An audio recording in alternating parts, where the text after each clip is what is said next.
Innal hamdalillah nahmaduhu wa nasta'inuhu wa nastaghfiruh wa na'udzu billahi min shururi anfusina wa min sayyiati a'malina. May yahdihillahu fala mudilla lahu wa may yudlil fala hadiya lahu.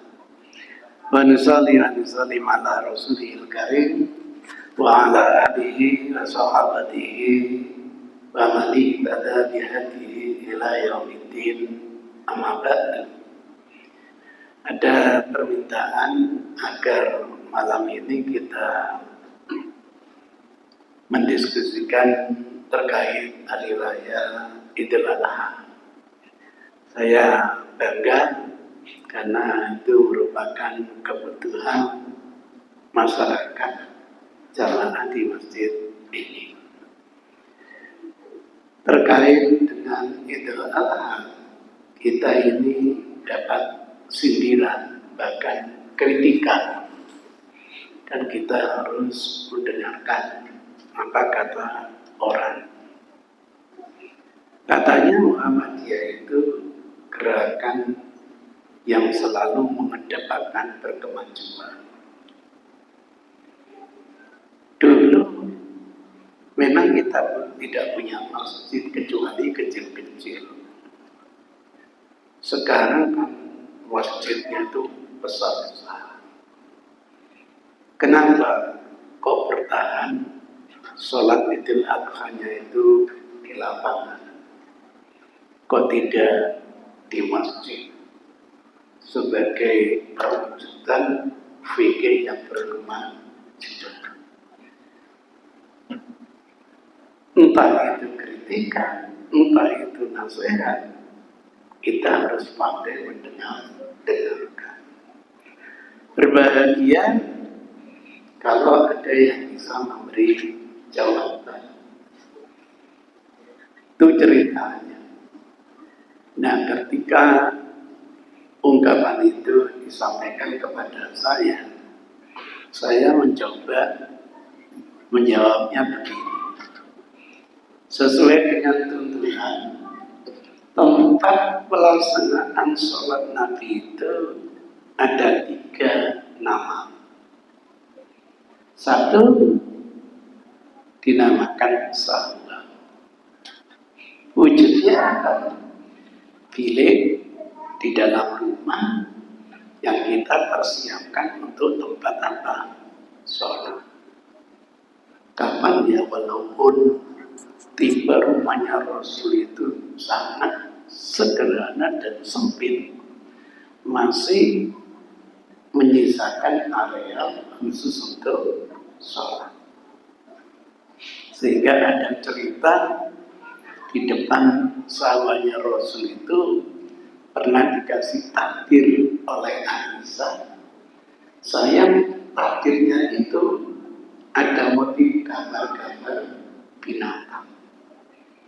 Maka Rasul bilang, tolong takdir ini kamu copot.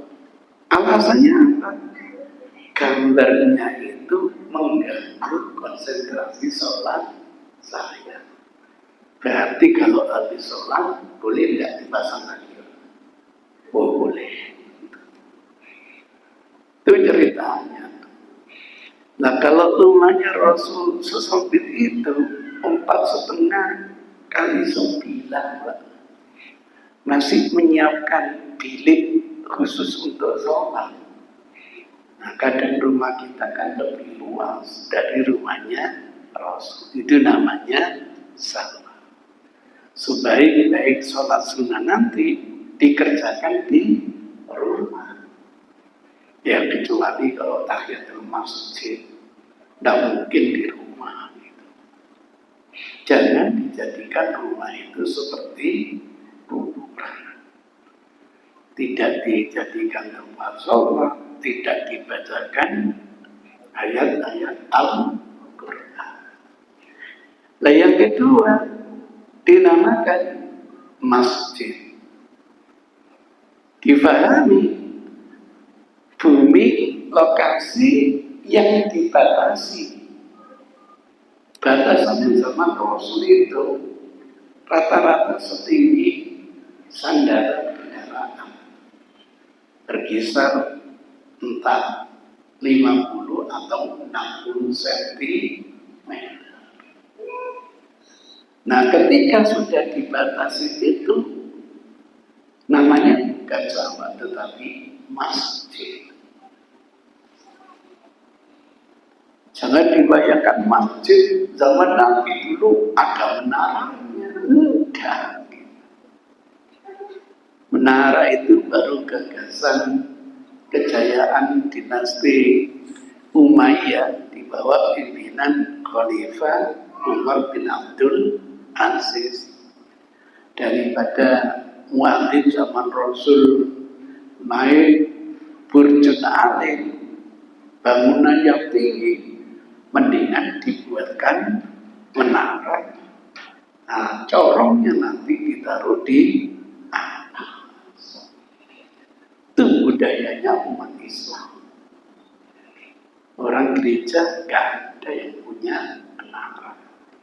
Dianggap efektif, ditiru oleh gereja, ditaruh lonceng. Jadi mereka itu mengambil budayanya umat Islam. Dan sampai sekarang, kalau Bapak Ibu berkenan ziarah ke Masjid Sabah, masjid yang 7, sayang sekarang tinggal 5. Yang 2 itu termakan jalan, namanya hilang. Di Saudi kurang memperhatikan yang namanya bekas-bekas sejarah. Alhamdulillah dari 5 itu 4 pernah saya bupati sholat. Dulu masih bebas. Yang 1 tidak bisa, di puncaknya tidak ada akses jalannya gitu. Andaikan ada akses jalannya kayak di Gua Hiro, saya coba biar seumur hidup punya pengalaman sholat di masjid yang paling atas. Besaran masjidnya kecil-kecil, paling besar itu 4 kali 6, paling bawah. Dan itu tidak ada kampnya, hanya dibatasi.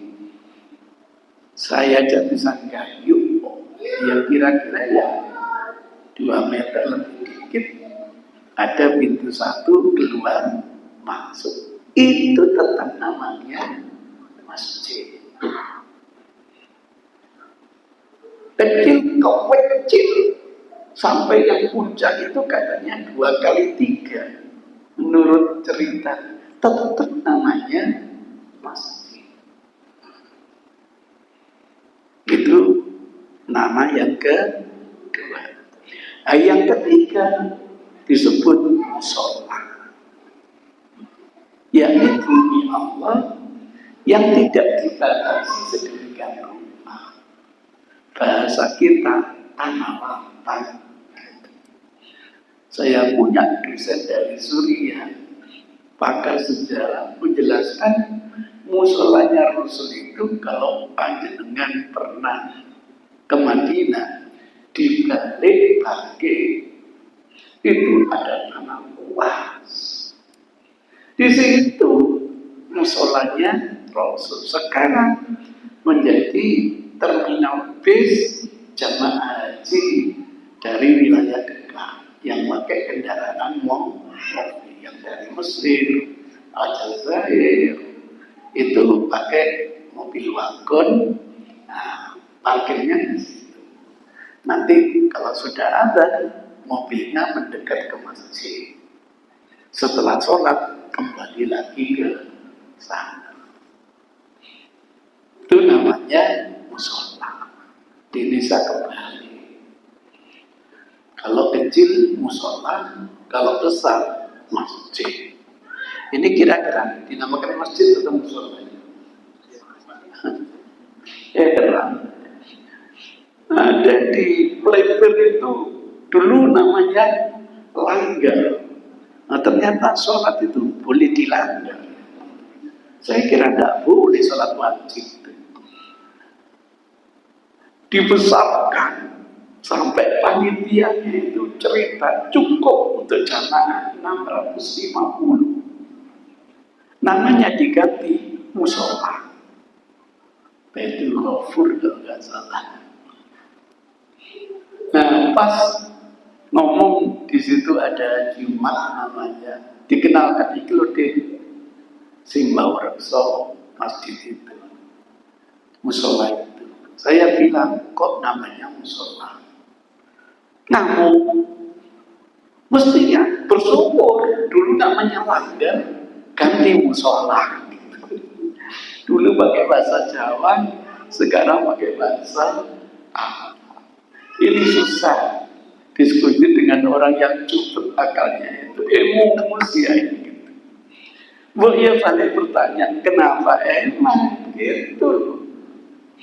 Nanti saya jawab, emangnya apa? Kalau saya masuk masjid sampean, saya kan nggak bisa tahiyat di masjid. Kalau tuntutnya tahiyat musola itu, iya oke. Enggak, masjid itu ada dua. Masjid saja boleh dinisbatkan wilayah, boleh dinisbatkan pendiri. Ada masjid Ali, ada masjid Abu Bakar, ada masjid Kuba. Boleh. Yang kedua, dinamakan masjid Jame. Masjid Jame itu masjid yang dipakai untuk Jumatan. Kalau di Saudi, nilainya gampang. Menaranya berapa? 1. Tidak dipakai Jumatan. Maka sampai kalau musafir di tengah jalan, boleh masjid menara dulu. Nah, kalau menaranya lebih dari 2, baru ini bisa dipakai Jumatan. Masjid Tauba itu mungkin besarnya 6 kali masjid kita ini. Mewahnya luar biasa, tapi tidak dipakai untuk Jumat. Sebabnya menaranya hanya 1. Itu ceritanya, tidak ada yang lain. Nah, ngaji hadis ternyata Rasul kalau sholat hari raya itu bukan di masjidnya, tetapi di musola. Itu ceritanya. Mungkin orang punya pikiran, itu kan masjidnya kecil. Tapi mana kalau masjidnya kayak Al-Akbar, misalnya gitu. Itu yang namanya berpikir berkemajuan istilahnya gitu. Ya saya jawab, mohon maaf, Anda pernah enggak ikut sholat di masjid yang Anda anggap paling besar? Katakanlah di Al-Akbar. Belum. Nah, coba ikut sekali-kali. 2/3 jamaahnya itu tidak di dalam masjid, tapi di luar masjid. Di alun-alun adakan sholat di situ. Kebanyakan jamaahnya di jalan, bahkan sampai di alun-alunnya. Sehingga dulu ada bupati yang punya pemikiran, ya Allah, metu teko masjid kabeh biar demi kebersamaan. Diakal, ya apa caranya masjid gak bisa digawe direnovasi, Pak. Karena belum jadi, sholatnya semuanya di alun-alun. Ada yang menang ikuti. Begitu masjidnya jadi, balik gitu. Jadi Rasul sudah memprediksi Masjid Nabawi, Masjidil Haram itu kurang apa besarnya. Sampai sholat di dalamnya, waduh, pengalaman dengan istri saya, adik metu malam ini, besok kayak melebur. Tidak akan cukup untuk masjid yang sebesar apapun. Itu satu sisi. Sisi yang lain, untuk merayakan hari Idul Adha itu bukan hanya wanita yang katakanlah bisa sholat saja, wanita haid pun diharapkan untuk ikut. Mereka datang ke musola bukan untuk sholat, tapi untuk mendengarkan khutbah. Tempatnya nanti disisihkan oleh Rasul sehingga tidak mengganggu safnya ibu. Nah kalau kita ini berkemajuan ke masjid, diparkir di mana wanita-wanita haid itu? Jadi jangan dilihat satu sisi, harus dikasih dari berbagai sisi. Enak dengan tuntunan, kasihan yang di masjid. Ibu lagi ya, iya, terus kebetulan timbangannya kayak senang masjid masih masa-masa ya bu, kasihan. Hari raya mestinya bangga menikmati takbiran. Kok masak penuh opah. Bu hari raya makan mahal popong. Sekali-kali gak masak. Enggak, tuntunan Rasulullah pun haid. Enggak ada halangan merayakan kemenangan bersama umat. Bisa mengucapkan takbiran dan bisa berkumpul dengan umat menyaksikan dakwah Islam. Ini tidak mungkin dilaksanakan di masjid. Itu pertimbangan bukan Muhammadiyah yang mau berkemajuan, tapi karena benturan dengan tuntut. Nah, andai kan tidak benturan, kenapa enggak berpikir ulang sebagai ciri khas organisasi yang berkemajuan? Itu contoh. Saya tidak tahu masalah apa itulah yang ingin Bapak Ibu sampaikan. Ternyata jamaahnya banyak di lingkungan. Saya minat di Masjid Al-Mila itu hampir 20 tahun, jamaahnya 12. Sekarang sudah hampir 600 ngaji rutin. Infaknya itu, laporannya itu minim 7 juta. Ya harus sabar membina umat.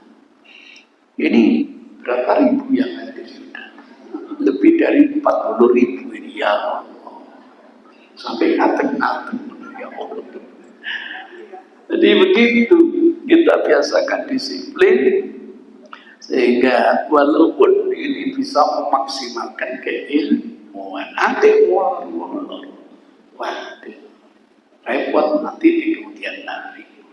Pingin jamaah kalau ingin ngaji sini diupayakan sholat maghribnya di sini, kecuali dia jadi imam di masjidnya, ya monggo. Karena biasanya kalau mengikuti pengajian saya tidak dari awal tambah bingung. Mau memulai dari awal itu bingung. Itu ciri khas saya. Kalau dengan tak bingung, gagal pengajian saya. Berangkat dari bingung, mudah-mudahan lebih konsentrasi agar mendapatkan keyakinan atau kebenaran. Monggo saya buka untuk mungkin komentar, tanya terkait dengan hari raya Idul Adha.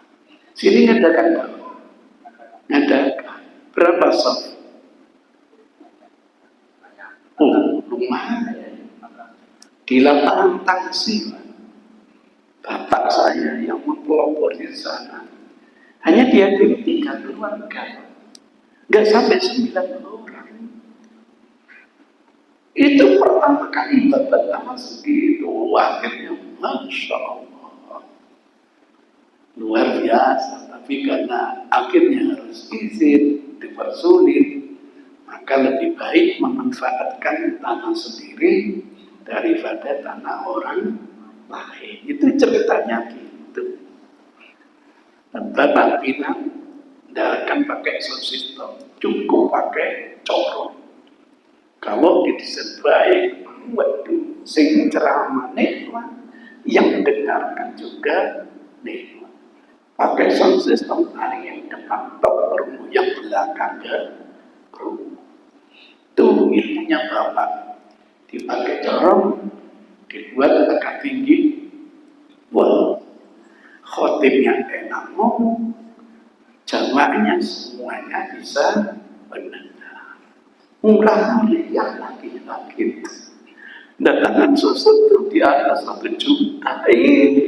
Sudah punya inventaris setiap tahun bisa dimanfaatkan. Itu contoh, karena sekarang saya saksikan di lapangan lebih banyak pakai sistem yang kau gede-gede. Buatnya gede, mahal. Itu kadang-kadang yang dengar aja yang depan, yang belakang tidak kedengaran. Sama coba. Lalu kereta ini wah kerumuh. Cuy dong. Wah kalau di kerumuh. Itu ilmu dari bapak saya.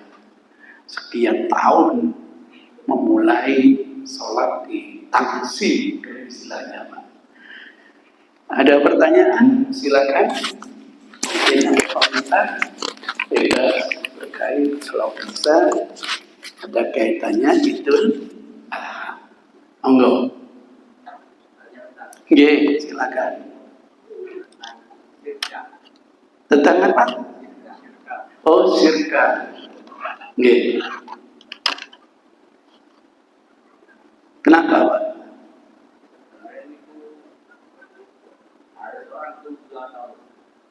Oh, jadi begini, Pak. Menjawab pertanyaan seperti ini, mohon maaf, saya beda dengan ulama fikih. Saya pilih-pilih kurban itu jenisnya gini. Gitu. Terkait dengan pertanyaan ini, kurban apa dulu? Kurban kita terkait menikmati hari raya, namanya udhiyah. Hari rayanya Idul Adha. Tapi kalau kurban terkait haji, itu namanya hadiyu. Faman tamatta'a fil umrati ilal haji famas aisara minal hadi. Wala tahliku ru'usakum hatta yablugul hadiyu mahila. Tapi kalau kurban karena pelanggaran manasik, tidak bisa lempar jumroh, tidak bisa tawaf ifadah. Bayangkan, ibu jamaah saya ini wukuf di Arafah sukses, lempar jumroh sukses, begitu tinggal ifadah hari dihitung-hitung tidak nuntut karena harus segera kembali ke Indonesia. Berarti ada pelanggaran manasik haji, kena dam. Dam itu bahasa jadinya denda. Lah di Indonesia dicampur ya denda ya dam bodohai. Dam sama haji bisa dianggap apa? Sama. Nah kalau yang Bapak tanyakan itu kurban haji, yang namanya hadiyu, mukallafnya itu individu, Pak. Jadi kalau keluarga Bapak pergi hajian 10 orang, berapa jumlah kurbannya, Pak? 10. Masing-masing 1 kurban. 7 orang boleh bersarikat seekor unta atau sapi. Berarti kurbannya seekor sapi plus 3 ekor kambing. Karena mukallafnya individu. Yang satu itu anak kecil, ya walaupun anak kecil, kalau dia diikutkan haji tamattu, kena kewajiban haji. Itu kalau kurban terkait ibadah haji. Kalau terkait yang melanggar, ya tergantung yang melanggar gitu. Kalau nggak melanggar, ya nggak ada gitu. Maka istilah dam tamattu itu heran saya. Kok ada istilah dam tamattu? Pelanggaran orang haji tamattu itu gimana? Haji tamattu itu menurut jumhur ulama yang paling afdal. Kok dibebani dam. Enggak, hadiu sebagai rasa syukur sukses ibadah haji. Sehingga nyembelihnya itu wukuf dulu, setelah sukses baru nanti boleh mendahulukan sembelih hadiu, boleh mendahulukan lempar jumroh, boleh mendahulukan tawaf ifadah. Pendek kata, Rasul ditanya mendahulukan mengakhir, silakan, jawab. Itu kalau terkait dengan apa? Rasa syukur sukses ibadah haji. Kalau dam, makin cepat makin bagus. Gara-gara disilakan dam tamatu, sembelihan itu sebelum wukuf. Waduh, mafia. Mafianya gimana? Kalau saya koordinator dam, saya sembelih hari H, mahal. Tapi kalau sebelum hari H, murah. Gara-gara dinamakan dam, makin cepat makin bagus. Saya sembelih sebelum hari H, sebelum wukuf. Tadi kuakai. Mulai bisa beli Avanza. Lalu saklo terus tengah. Wafi urunan 300 tak tukono sing 150 penjamaah untung 150 rial peng 600 jamaah mulai iso beli Avanza gitu. Itu mafia. Tapi kalau program terkait hari raya, mukalafnya itu bukan individu, kolektif. Dasar hukumnya ala kulli ahli baitin, pada setiap keluarga udhiyah, supaya menyembelih kurban namanya udhiyah. Istrinya Rasul berapa, Pak? Istrinya Rasul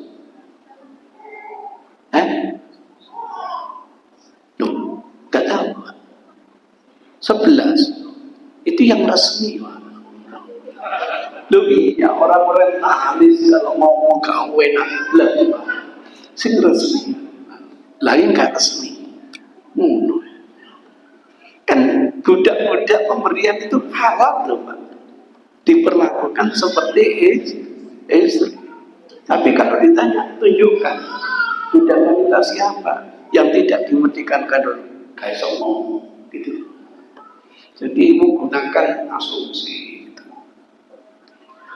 Nah terus menantunya berapa? Loh, anaknya berapa? Cucunya berapa? Kurbannya seekor kambing. Itu ceritanya. Sehingga konsep keluarga itu tergantung bapak ibu. Bagi saya keluarga ya pokoknya senasab ya monggo. Tapi jangan disalahkan orang memberi pemahaman enggak. Keluarga Masjid Al-Mujaddid boleh enggak? Oh, kenapa enggak boleh? Masing-masing urun 1 juta, jumlahnya 97 juta, dibelikan seekor sapi limusin, sapi raksasa yang beratnya 1 ton 200 kilo. Sekarang sudah meningkat, Pak. Di YouTube kemarin hampir 1 kilo 400. Apa itu nanti yang akan dibeli presiden? Tidak tahu. Sudah keluar di YouTube. Bukan mustahil besok bisa 1,5 ton. Kan pengalaman sudah ada, mengembangkan lagi. Nah, itu dikeroyok orang 97, masing-masing 1 juta. Boleh atau tidak? Kenapa tidak boleh? Mukalafnya bukan individu, tapi kolektif atas nama keluarga. Lah sekarang tergantung memahami keluarga. Saya tulis di majalah Makan kurban keroyokan gitu. Untung sih belum urunan. Kalau nggak urunan nggak boleh kurban belas. Itu ceritanya.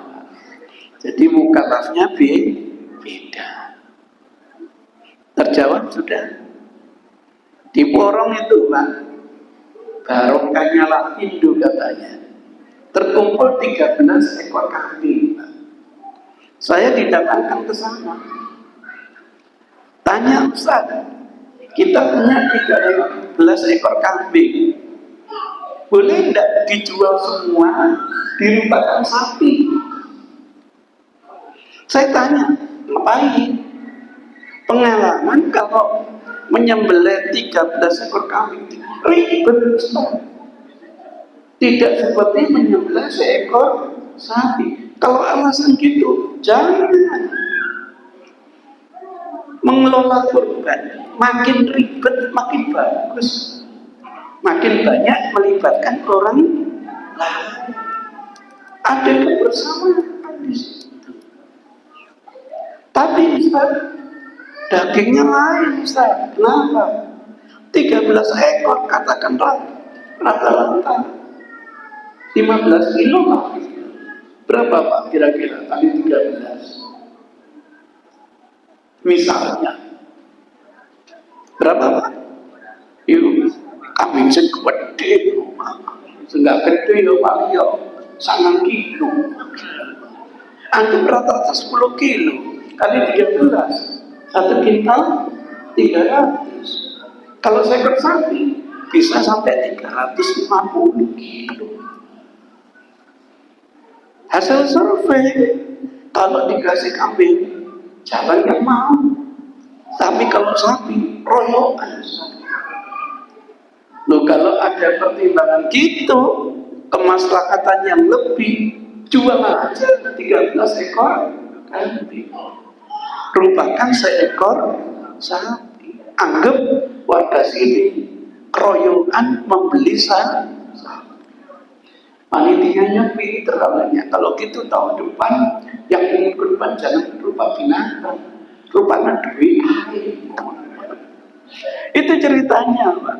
Anggap keluarga besar kurban Lapindo urunan untuk menyembelih kurban. Kenapa tidak boleh? Jadi saya harus klarifikasi dulu kurban yang apa.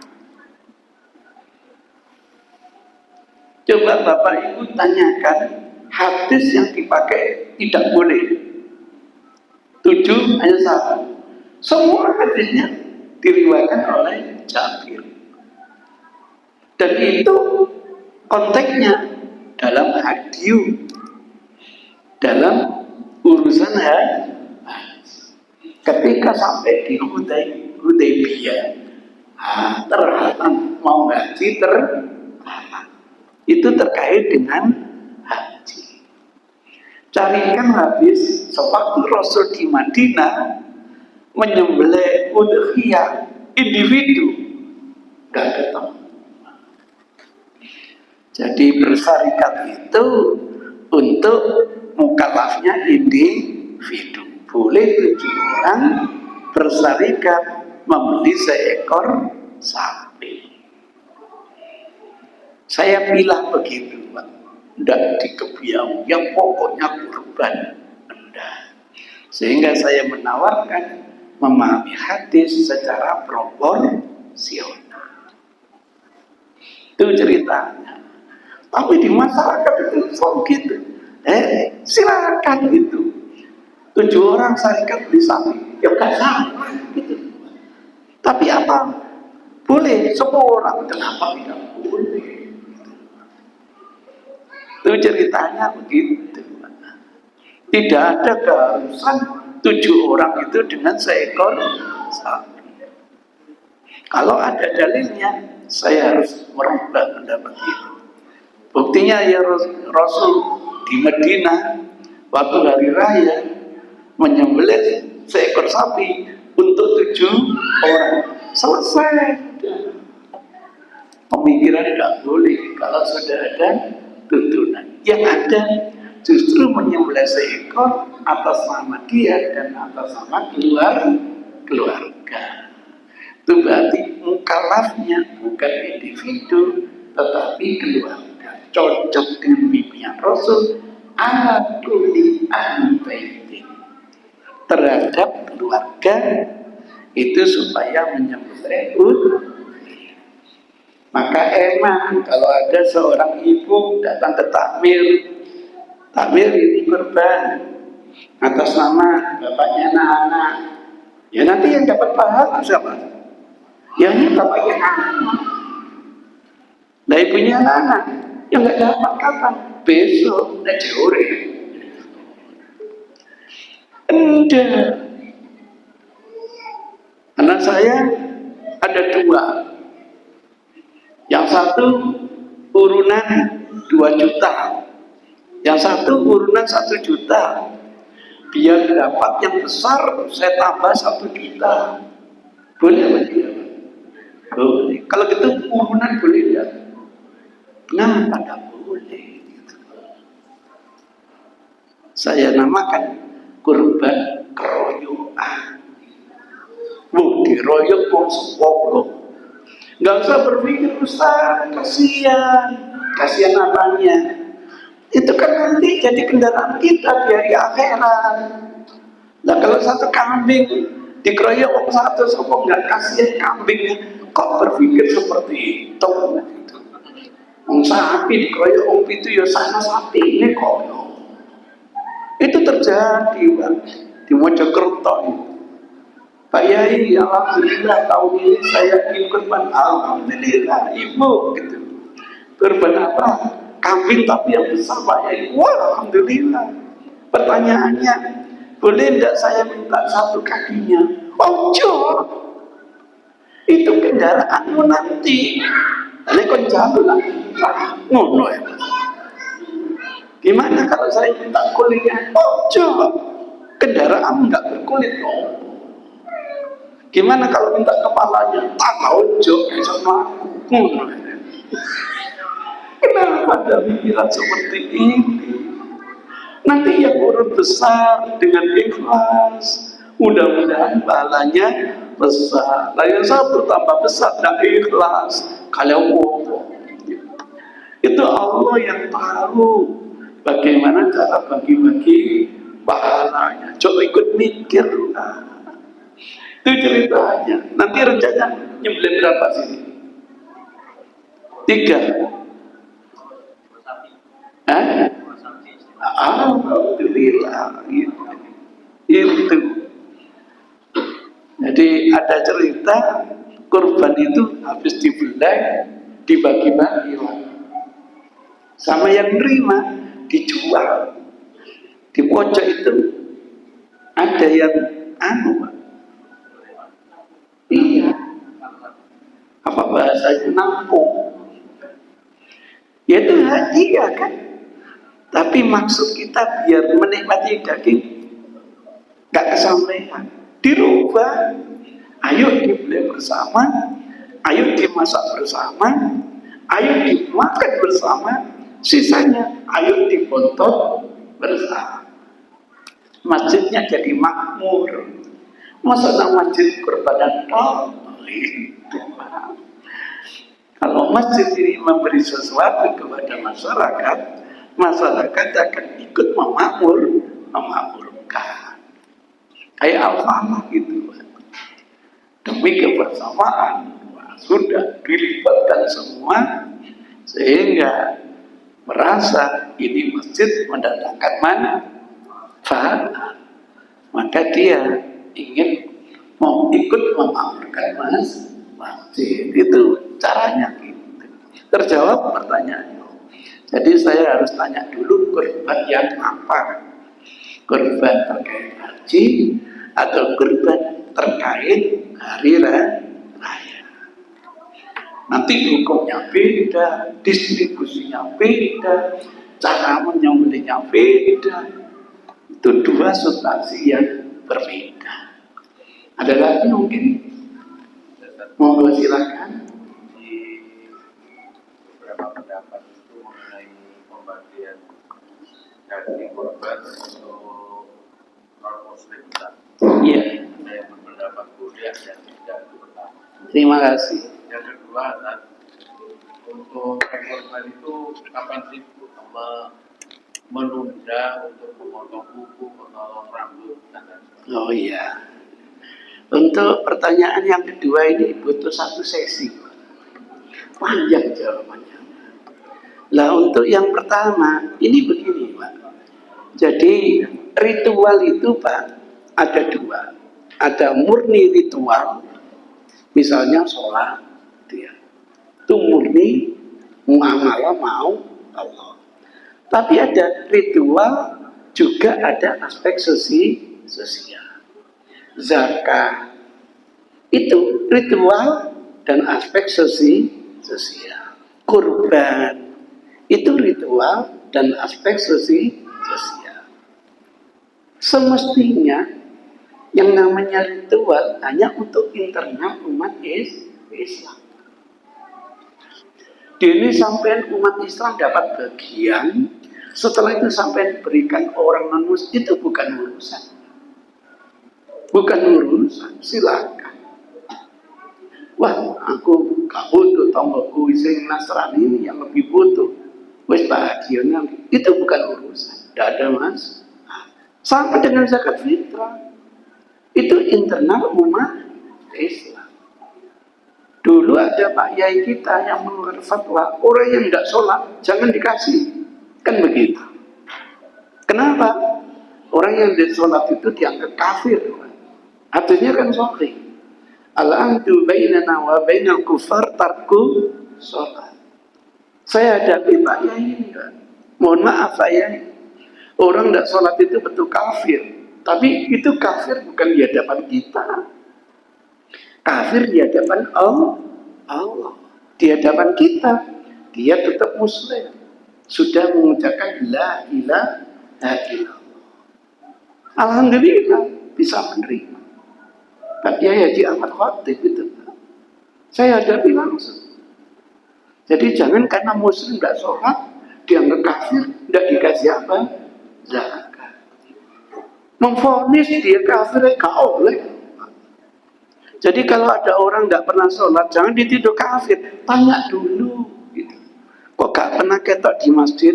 Aku sholat gak pamer kaya kono. Loh iya.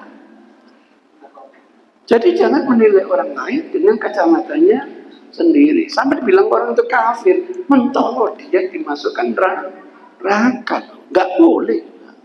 Karena iman itu urusan hati.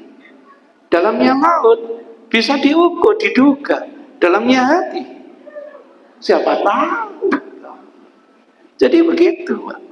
Oh, saya kalau nggak sholat, saya ini dinamakan kafir oleh Rasul. Begitu, Pak. Jangan orang lain kelihatan tidak sholat, dianggap kafir. Ada tokoh kita loh, Pak. Tokoh kita sampai ada cerita dari ajudannya, nggak pernah melihat sholat, gitu tuh. Nggak boleh dikafirkan. Tanya, ih kok sampai nggak tahu sholat? Siapa nggak sholat?